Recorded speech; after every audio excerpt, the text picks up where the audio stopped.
YouTube वगैरह पे जो एमसीक्यू सेशन, जो मॉडल पेपर या अलग अलग सब्जेक्ट का पूरा हमारा तो भरा पड़ा है, उसको यस देखकर सर। क्या क्वेश्चन फंसते हैं वहां से? यस सर, रिसेंटली मतलब मैंने एक क्वेश्चन सॉल्व किया हुआ था जिस पर श्रीकांत सर ने उसे पढ़ाया भी था और इवन उसको डिटेल आउट भी किया था, और वही सेम क्वेश्चन मुझे वो एग्जाम में मिल गया। दैट मुझे बिल्कुल श्रीकांत सर का इशारा याद आया था उस टाइम पे कि मैंने क्वेश्चन वहां पे याद किया था और ये क्वेश्चन यहाँ आ भी गया। और जितने बाकी और सेशन है, चाहे वो मॉडल पेपर हो, चाहे वो मैराथन सीरीज हो, या अदर जितने भी एग्जाम होते हैं, हर एग्जाम में हम लोग का यूट्यूब का सेशन तो आता ही आता है। यस तो सर। कोई बच्चा अगर खुद से पढ़ाई कर रहा है, मेहनत कर रहा है, तो ये सेशन वगैरह उसके लिए बहुत यूजफुल होंगे। यस सर, मैं इवन कुछ लोग मुझसे पूछते हैं कि यार अभी लास्ट डे बचे हैं, हम अभी जॉब करते तो हमने प्रिपरेशन नहीं किया, तो मैंने ये बोलती हूँ सर, जीपेट की जो भी जीपेट प्रिपरेशन कर रहे हैं या फार्मासिस्ट की, तो जो यूट्यूब पे सेशन चल रहे हैं एटलीस्ट वो अटेंड कर लो, वो भी बहुत ज्यादा यूजफुल है। इवन उसको सिर्फ एमसीक्यू सॉल्व नहीं कर पाएंगे तो मैं वो प्रिपेयर भी करवा देंगे, उससे एक क्वेश्चन लिखने से चार क्वेश्चन और प्रिपेयर हो जाते हैं।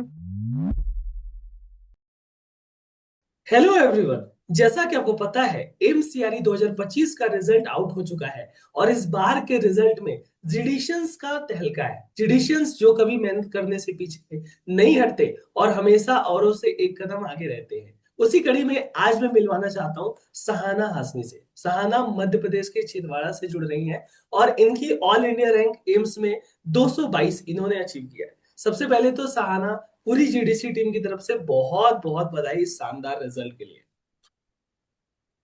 Thank you sir, and all the GDC team, thank you so much. Sahana, आपकी प्रिपरेशन स्ट्रेटेजी क्या थी? कहाँ से आपने स्टार्ट किया? एम्स का आप जब फॉर्म स्टार्ट होता है, आपको पता है कि बस आपको 30 से 40 दिन का समय मिलता है, क्योंकि जब फॉर्म फिलिंग स्टार्ट होता है और एग्जाम में 30 40 दिन का समय मिलता है, तो ये 30 40 दिन के अंदर ही आपकी तैयारी हुई या उससे पहले आप तैयारी कर रहे थे? सर मैं ऑलरेडी प्रिपरेशन कर रही थी जीपेट के लिए, और जीपेट और नाइपर के टाइम मैंने जो भी पढ़ा वो सब मतलब बहुत ज्यादा यूजफुल था। मतलब इस टाइम पे तो बस रिवीजन रिवीजन हो पाया क्योंकि फुल हॉल जो भी प्रिपरेशन थी वो पहले से हो चुकी थी जीपेट के टाइम पर। और जो सर जीपेट की फिंगर टिप्स थी और फार्मासिस्ट की फिंगर टिप्स थी, इन सब में जो पॉइंट टू पॉइंट दिया हुआ था सर वो बहुत ही यूजफुल है। अच्छा। और आप बता रहे थे जीपैड, finger tip, pharmacist, finger tip book, बहुत से बच्चे कहते हैं ये फिंगर टिप बुक एक ही बुक है, और इसमें क्या हमारा सिलेबस कवर हो जाएगा? क्या किसी भी एग्जाम के लिए फिंगर टिप यूजफुल है, या फिंगर टिप पढ़ने से क्या पूरा सिलेबस हमारा हो जाता है? उसके बारे में कुछ बताएंगे आप? यस सर, फिंगर टिप्स में सिर्फ एक ही बुक नहीं होती है, included all the difference book से लेकर बनाया गया है। बहुत अच्छी बुक है, मतलब ऑल सारे जितनी भी मेन मेन पॉइंट्स होते हैं कवर किए होते हैं और सारा ही कवर हो जाता है। अच्छा, बिल्कुल। और आपने बताया आप हमारे अलग अलग कोर्सेज में थे, किस किस कोर्स से आपने पढ़ाई की थी हमारे? सर आरआरबी क्रैश कोर्स भी किया हुआ है और जीपेट की फिंगर टिप्स भी लिया था, वो भी बहुत यूजफुल थी। और इवन अभी जी फार्मासिस्ट की फिंगर टिप्स लिया है, और सर कुछ दिनों में मैं डीआई फिंगर टिप्स भी लूंगे। ओके ओके, डीआई का भी आप एग्जाम दे रहे हो? तो साना, आप जो टेस्ट सीरीज वगैरह भी आप लगाते थे क्या एम्स के लिए? Yes sir, daily. मैंने अच्छा। एमसीआरई का टेस्ट सीरीज लिया हुआ था और वो बहुत ही अच्छा है। मतलब टेस्ट सीरीज जो है ना वो पेपर से तो बहुत ज्यादा हाई लेवल होता है। मतलब कभी कभी ऐसा होता था ना कि मतलब मार्क्स थोड़े कम आ रहे थे तो मुझे लगता था यार यहाँ नहीं आ रहे तो वहां क्या आएंगे, लेकिन जब एग्जाम में बैठे तो लगता है टेस्ट सीरीज ही ज्यादा टफ थी, ये तो फिर भी लो ही लो है। मतलब ऐसा बोल सकते हैं कि जीडीसी की जो टेस्ट सीरीज होती है वो एग्जाम के लेवल या उससे ऊपर ही रहती है। ऊपर ही रहती है सर हमेशा। बिल्कुल अभी सर ऐसा तो। रिसेंटली हाँ। अगर कोई recently test MP series. Pharmacist भी दिया तो उसमें भी बहुत ही यूजफुल था। जो यूट्यूब पे सेशन चलते हैं वो भी अटेंड किया सर, बहुत अच्छे सेशन चलते हैं सारे। जी जी। यूट्यूब वगैरह पे जो एमसीक्यू सेशन, जो मॉडल पेपर या अलग अलग सब्जेक्ट का पूरा हमारा तो भरा पड़ा है, उसको यस देखकर सर। क्या क्वेश्चन फंसते हैं वहां से? यस सर, रिसेंटली मतलब मैंने एक क्वेश्चन सॉल्व किया हुआ था जिस पर श्रीकांत सर ने उसे पढ़ाया भी था और इवन उसको डिटेल आउट भी किया था, और वही सेम क्वेश्चन मुझे वो एग्जाम में मिल गया। दैट मुझे बिल्कुल श्रीकांत सर का इशारा याद आया था उस टाइम पे कि मैंने क्वेश्चन वहां पे याद किया था और ये क्वेश्चन यहाँ आ भी गया। बिल्कुल बिल्कुल। और जितने बाकी और सेशन है, चाहे वो मॉडल पेपर हो, चाहे वो मैराथन सीरीज हो, या अदर जितने भी एग्जाम होते हैं, हर एग्जाम में हम लोग का यूट्यूब का सेशन तो आता ही आता है। यस तो सर। कोई बच्चा अगर खुद से पढ़ाई कर रहा है, मेहनत कर रहा है, तो ये सेशन वगैरह उसके लिए बहुत यूजफुल होंगे। यस सर, मैं इवन कुछ लोग मुझसे पूछते हैं कि यार अभी लास्ट डे बचे हैं, हम अभी जॉब करते थे, हमने प्रिपरेशन नहीं किया। तो मैं ये बोलती हूँ सर, जीपेट की जो भी जीपेट प्रिपरेशन कर रहे हैं या फार्मासिस्ट की, तो जो यूट्यूब पे सेशन चल रहे हैं एटलीस्ट वो अटेंड कर लो। वो भी बहुत ज्यादा यूजफुल है। इवन उसको सिर्फ एमसीक्यू सॉल्व नहीं कर पाएंगे तो मैं वो प्रिपेयर भी करवा देंगे, उससे एक क्वेश्चन लिखने से चार क्वेश्चन और प्रिपेयर हो जाते हैं।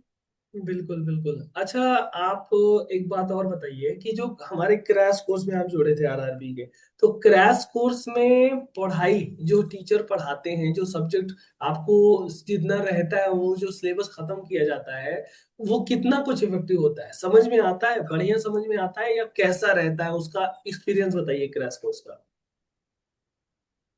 सर क्रैश कोर्स में ऐसा था कि मतलब मुझे स्टार्टिंग में लगा कि मैं पढ़ लूंगी, खुद से पढ़ लूंगी। फिर लगा यार पढ़ तो लूंगी, लेकिन मुझे ये समझ नहीं आता कि मतलब मेन पॉइंट कहाँ है, मुझे क्या पकड़ना है क्या छोड़ना है, इस सब में मुझे थोड़ा कंफ्यूजन था। इसलिए मैंने क्रैश कोर्स ज्वाइन किया था।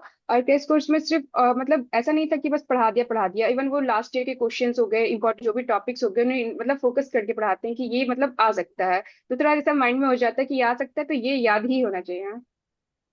अ, आपने प्रिपरेशन के दौरान ऐसी क्या कुछ गलतियां भी की होंगी आप?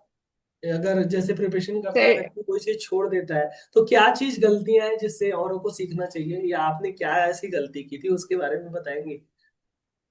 सर मेरे से ना मतलब थोड़ा हमेशा से रहा है कि मैं बहुत जल्दीबाजी में रखती हूँ। तो मैं ना जब भी टेस्ट सीरीज देती थी तो मैं उसमें इतनी जल्दी मतलब क्वेश्चन कभी कभी होता है ना कि पढ़ लिया लेकिन समझा नहीं क्वेश्चन पूछ क्या रहा है, तो मैं आंसर कुछ और लगा देती थी। जब मैं उसकी मतलब आंसर सोल्यूशन सीखूंगी तो यार ये क्वेश्चन तो मुझे बनता है, फिर भी गलत हो गया बिकॉज मेरी गलती थी, मैंने ढंग से पढ़ा नहीं।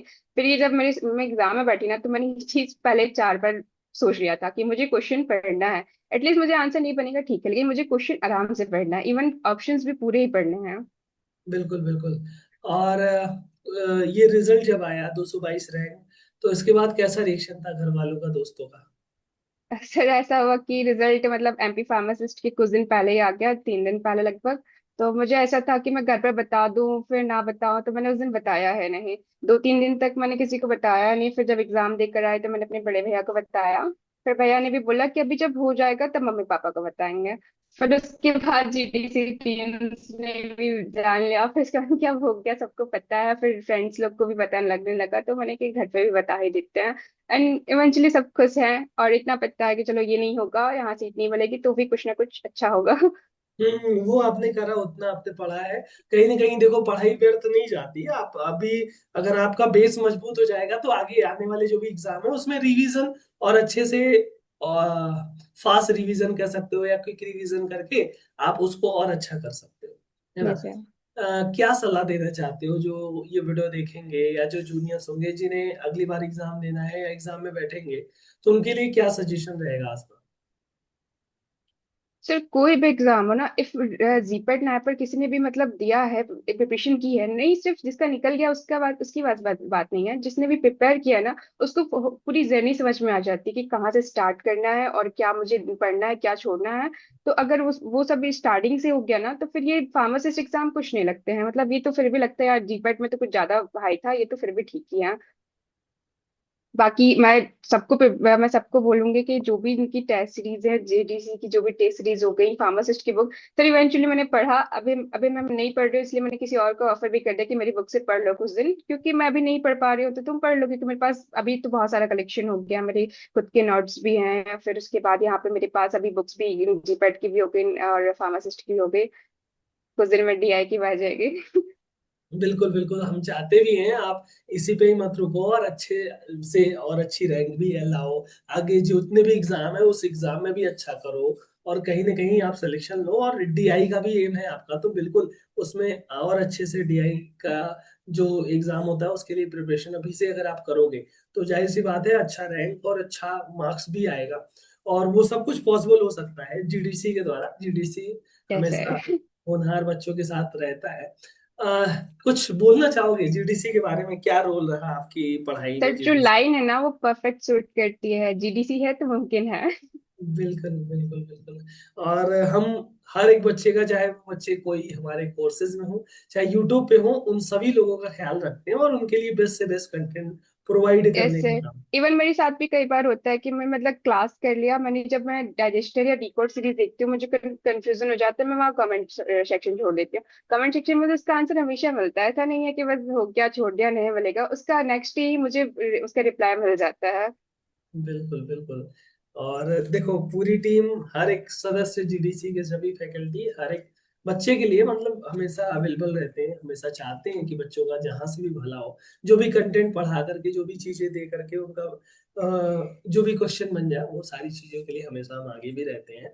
और हम चाहेंगे भी आप लाइफ में आगे और भी बढ़ो, अभी इतने पे ही मत रुको, और अच्छे से जितने भी एग्जाम है, चाहे वो फार्मासिस्ट के हों, आरआरबी के हों, या डीआई के एग्जाम हो, तो उसमें और अच्छा करो। और पूरी टीम एक बार फिर से आपके उज्जवल भविष्य की कामना करती है, आपको बधाई देती है। आप जहां भी रहे हमेशा आगे बढ़ते रहें, आपके जो भी ख्वाब है वो हमेशा पूरे होते रहें। और थैंक यू सर। लास्ट में कुछ संदेश, कुछ मैसेज देना चाहोगे तो बिल्कुल दे सकते हो। सर पूरी जीडीसी टीम को, जितने भी टीचर्स हैं सभी लोगों को लिए heartly thank you sir. Thank you sir. Thank you. आपका दिन शुभ हो। Thank you.